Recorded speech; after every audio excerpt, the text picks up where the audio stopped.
ನಮಸ್ತೆ ಸ್ನೇಹಿತರೆ, middle class ಫ್ಯಾಮಿಲಿಗೆ ನಿಮ್ಮೆಲ್ಲರಿಗೂ ಸ್ವಾಗತ. ನಾನು ಲಕ್ಷ್ಮಿ. ಇವತ್ತು ಬೆಂಡೆಕಾಯಿನಲ್ಲಿ ಒಂದು ಸ್ಪೆಷಲ್ ರೆಸಿಪಿ ಮಾಡೋಣ ಅಂತ ಬಂದಿದ್ದೀನಿ. ಅದು ಯಾವ ಥರ ಅಂತ ಒಂದು ಸಲ ನೋಡ್ಕೊಂಬರೋಣ ಬನ್ನಿ. ಬೆಂಡೆಕಾಯಿ ಸ್ಪೆಷಲ್ ರೆಸಿಪಿ ಮಾಡೋದಕ್ಕೋಸ್ಕರ ಒಂದು ಬಾಣಲಿನಲ್ಲಿ 2-3 ಸ್ಪೂನ್ ಎಣ್ಣೆ ಹಾಕ್ಕೊಂಡು ಇಷ್ಟು ಚಿಕ್ಕದಾಗಿ ಹೆಚ್ಚಿಟ್ಕೊಂಡಿರೋಂಥ ಬೆಂಡೆಕಾಯಿನ ಫ್ರೈ ಮಾಡ್ಕೋಬೇಕು. ಎಣ್ಣೆನಲ್ಲಿ ಫ್ರೈ ಮಾಡೋದ್ರಿಂದ ಲೋಳೆ ಥರ ಅಂಶ ಬರುತ್ತಲ್ಲ, ಅದು ಬರೋದಿಲ್ಲ ಜಾಸ್ತಿ. ಸ್ವಲ್ಪ ಉಪ್ಪು ಹಾಕ್ಕೊಂಡ್ರೂ ಅಷ್ಟೇ ಆ ಲೋಳೆ ಅಂಶ ಬರೋದಿಲ್ಲ. ಹಂಗಾಗಿ ಸ್ವಲ್ಪ ಎಣ್ಣೆ ಒಳಗಡೆ ಉಪ್ಪು ಹಾಕ್ಬಿಟ್ಟು ಫ್ರೈ ಮಾಡ್ಕೊಳ್ಳಿ, ತುಂಬ ಚೆನ್ನಾಗಿ ಬರುತ್ತೆ. ಈ ಹದದಲ್ಲಿ ಫ್ರೈ ಮಾಡ್ಕೊಂಡು ಇಟ್ಕೊಳ್ಳಿ. ಅದೆಲ್ಲ ಫ್ರೈ ಆದಮೇಲೆ ಒಂದು ಬಾಣಲಿನಲ್ಲಿ 4-5 ಸ್ಪೂನ್ ಎಣ್ಣೆ ಹಾಕ್ಕೊಂಡು ಮನೆಯಲ್ಲಿ ಜಜ್ಜಿಟ್ಕೊಂಡಿರೋಂಥ ಶುಂಠಿ ಬೆಳ್ಳುಳ್ಳಿನ ಈ ಥರ ಚಿಕ್ಕದಾಗಿ ಸಣ್ಣದಾಗಿ ಜಜ್ಜಿಟ್ಕೊಂಡಿದ್ದೆ. 2 ಗಡ್ಡೆ ಈರುಳ್ಳಿನ ಈ ಥರ ಸಣ್ಣದಾಗಿ ಹೆಚ್ಚಿಟ್ಕೊಂಡು ಎಣ್ಣೆ ಒಳಗಡೆ ಹಾಕ್ಕೊಂಡು ಫ್ರೈ ಮಾಡ್ಕೊತಾ ಇದ್ದೀನಿ. ಈ ಥರ ಇಷ್ಟು ಕಂದು ಬಣ್ಣ ಬರತಕ್ಕ ಸ್ವಲ್ಪ ಫ್ರೈ ಆದರೆ ಸಾಕು. ಅದಾದಮೇಲೆ ಒಂದು ದಪ್ಪ ಟೊಮೆಟೊ ತೊಗೊಂಡಿದ್ದೆ, ಅದನ್ನು ಸಣ್ಣದಾಗಿ ಹೆಚ್ಚಿಟ್ಕೊಂಡು ಆ ಎಣ್ಣೆಲೆ ಹಾಕೋತಾ ಇದ್ದೀನಿ. ಅದನ್ನು ಚೆನ್ನಾಗಿ ಫ್ರೈ ಮಾಡ್ಕೋಬೇಕು. ಟೊಮೆಟೊ ಸ್ವಲ್ಪ ಸ್ಮ್ಯಾಶ್ ಆಗಂಗೆ ಫ್ರೈ ಮಾಡ್ಕೋಬೇಕು. ಈ ಟೊಮೆಟೊ ಈರುಳ್ಳಿನ ಚಾಪರ್ ಬರುತ್ತಲ್ಲ, ಅದರಲ್ಲೂ ಕೂಡ ಚಾಪ್ ಮಾಡ್ಕೊಂಬಿಟ್ಟು ತುಂಬ ಸಣ್ಣದಾಗಿ ಮಾಡ್ಕೊಂಡ್ರೂ ಬೇಗ ಫ್ರೈ ಆಗುತ್ತೆ ಹಾಕ್ಕೊಂಡ್ರೆ. ನಾನು ಹಂಗೆ ಹೆಚ್ಚಿಟ್ಕೊಂಡು ಮಾಡ್ಕೋತಾ ಇದ್ದೀನಿ.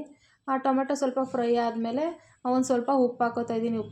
ಉಪ್ಪು ಹಾಕೋದ್ರಿಂದ ಆ ಟೊಮೆಟೊ ಚೆನ್ನಾಗಿ ಫ್ರೈ ಆಗುತ್ತೆ. ಹಂಗಾಗಿ 1/4 ಟೀ ಸ್ಪೂನಷ್ಟು ಅರಿಶಿನ ಪುಡಿ, 1 ಸ್ಪೂನು ಧನಿಯಾ ಪೌಡ್ರು, 1 ಸ್ಪೂನು ಖಾರದ ಪುಡಿ ಹಾಕ್ಕೊಂಡು, ಮತ್ತು ಮನೇಲಿ ಏನಾದರೂ ಗರಂ ಮಸಾಲ ಇತ್ತು ಅಂದರೆ ಗರಂ ಮಸಾಲನೂ ಕೂಡ ಒಂದು ಅರ್ಧ ಸ್ಪೂನಷ್ಟು ಹಾಕ್ಕೊಳ್ಳಿ.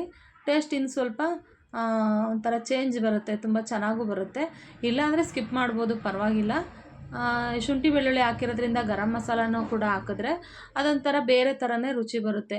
ಹಂಗಾಗಿ ಇದ್ದರೆ ಗರಂ ಮಸಾಲನ ಹಾಕ್ಕೊಂಡು ಈ ಥರ ಸ್ವಲ್ಪ ಫ್ರೈ ಮಾಡ್ಕೋಬೇಕು. ಇದು ಸೈಡಲ್ಲಿ ಎಣ್ಣೆ ಬಿಡುತ್ತೆ ನೋಡಿ, ಅಲ್ಲಿವರೆಗೂ ಫ್ರೈ ಮಾಡ್ಕೊಳ್ಳಿ. ಬೆಂಡೆಕಾಯಿನಲ್ಲಿ ತುಂಬ ಥರ ವೆರೈಟೀಸ್ ಇದೆ, ಅದರಲ್ಲಿ ಇದು ಒಂದು ಕೂಡ. ಈ ಥರ ಒಂದು ಸಲ ಮಾಡಿ ನೋಡಿ ನೀವು. ಆ ಥರ ಸೈಡಲ್ಲಿ ಎಣ್ಣೆ ಬಿಟ್ಕೊಂಡಾದಮೇಲೆ ಒಂದು 4-5 ಸ್ಪೂನಷ್ಟು ಮೊಸರು ಹಾಕ್ಕೋತಾ ಇದ್ದೀನಿ. ಇರೋದೇ ಈ ಮೊಸರು ಹಾಕ್ಕೊಂಡು ಮಾಡೋದ್ರಿಂದನೇ ಈ ಬೆಂಡೆಕಾಯಿ ಫ್ರೈ ಸ್ಪೆಷಲ್ ರೆಸಿಪಿ ಅಂತ ನಾನು ಹೇಳಿದ್ದು. ಸ್ಪೆಷಲ್ ಟೇಸ್ಟೇ ಕೊಡುತ್ತೆ, ಸ್ಪೆಷಲ್ ರೆಸಿಪಿ ಅಂತಲೂ ಕೂಡ ಇದಕ್ಕೆ ಹೇಳ್ಬೋದು. ಅಷ್ಟು ತುಂಬ ಚೆನ್ನಾಗಿರುತ್ತೆ ಇದು. ರೊಟ್ಟಿಗೆ, ಚಪಾತಿಗೆ ಮತ್ತು ಮುದ್ದೆಗೂ ಕೂಡ, ಅನ್ನಕ್ಕೆ ಎಲ್ಲ ಹಾಕ್ಕೊಂಡು ತಿಂತಾಯಿದ್ರೆ ಸಖತ್ ರುಚಿ ಇರುತ್ತೆ. ಒಂದು ಸಲ ನೋಡಿ, ನೀವು ಒಂದು ಸಲ ಟ್ರೈ ಮಾಡಿ ನೋಡಿ ಬೇಕಿದ್ರೆ. ಈ ಥರ ಮೊಸರೆಲ್ಲ ಹಾಕ್ಕೊಂಡು ನಮಗೆ ಎಷ್ಟು ಗಟ್ಟಿ ಬೇಕೋ ಅಷ್ಟು ಅದಕ್ಕೆ ನಾವು ಒಂದು ಗ್ಲಾಸಷ್ಟು ನೀರು ಹಾಕ್ಕೊಂಡು ಈ ಥರ ಫ್ರೈ ಮಾಡ್ಕೊತಾ ಇದ್ದೀನಿ. ಈ ಥರ ಒಂದು 2 ನಿಮಿಷ ಈ ಥರ ಕುದ್ದ ಮೇಲೆ ನಾವು ಫಸ್ಟೇ ಹುರಿದಿಟ್ಕೊಂಡಿದ್ವಲ್ಲ ಬೆಂಡೆಕಾಯಿನ, ಅದನ್ನು ಅದರೊಳಗಡೆ ಹಾಕ್ಕೋತಾ ಇದ್ದೀನಿ. ಫಸ್ಟೇ ನಾವು ಚೆನ್ನಾಗಿ ಬೆಂಡೆಕಾಯಿನ ಫ್ರೈ ಮಾಡಿ ಹುರಿದಿರೋದ್ರಿಂದ ಇದರಲ್ಲಿ ಜಾಸ್ತಿ ಬೇಯಿಸೋ ಅಂಥದ್ದೇನಿದೆ ಇರೋದಿಲ್ಲ. 1-2 ನಿಮಿಷ ಈ ಥರ ಕೆಳಗಿಂದ ಮೇಲೆ ಬಾಡಿಸ್ಕೊಂಡು ಒಂದು ಸ್ವಲ್ಪ ಅಷ್ಟೇ ನಾವು ಕುದಿಸ್ಕೊಂಡು, ಒಂದು 5 ನಿಮಿಷ ಕುದಿಸ್ಕೊಂಡು ಒಂದು ಲಿಡ್ ಕ್ಲೋಸ್ ಮಾಡೋಣ. 1-2 ನಿಮಿಷ ಆದಮೇಲೆ ನೋಡಿ ಯಾವ ಥರ ರೆಡಿ ಆಗಿದೆ ಅಂತ. ಬೆಂಡೆಕಾಯಿ ಪಲ್ಯ ಈ ಥರ ರೆಡಿ ಆಗುತ್ತೆ. ತುಂಬ ಚೆನ್ನಾಗಿರುತ್ತೆ ರುಚಿ ಮಾತ್ರ. ಮೊಸರು ಹಾಕಿರೋದ್ರಿಂದ ಅದು ಬೇರೆ ಥರನೇ ಟೇಸ್ಟ್ ಕೊಡುತ್ತೆ. ನೀವು ಒಂದು ಸಲ ಟ್ರೈ ಮಾಡಿ ನೋಡಿ. ಇದು ರೊಟ್ಟಿಗೆ, ಚಪಾತಿಗೆ ಮತ್ತು ಮುದ್ದೆಗೂ ಕೂಡ, ಅನ್ನಕ್ಕೂ ತುಂಬ ಚೆನ್ನಾಗಿ ಹೊಂದ್ಕೊಳ್ಳುತ್ತೆ. ತುಂಬ ಆರೋಗ್ಯಕರವಾಗಿರೋ ಅಂಥ ಬೆಂಡೆಕಾಯಿ ಗ್ರೇವಿ ನಿಮಗೇನಾದರೂ ಇಷ್ಟ ಆಗಿದ್ದರೆ ನನ್ನ ಚಾನಲ್ನ ಸಬ್ಸ್ಕ್ರೈಬ್ ಮಾಡ್ಕೊಂಡು ನೋಡಿ ಸ್ನೇಹಿತರೆ.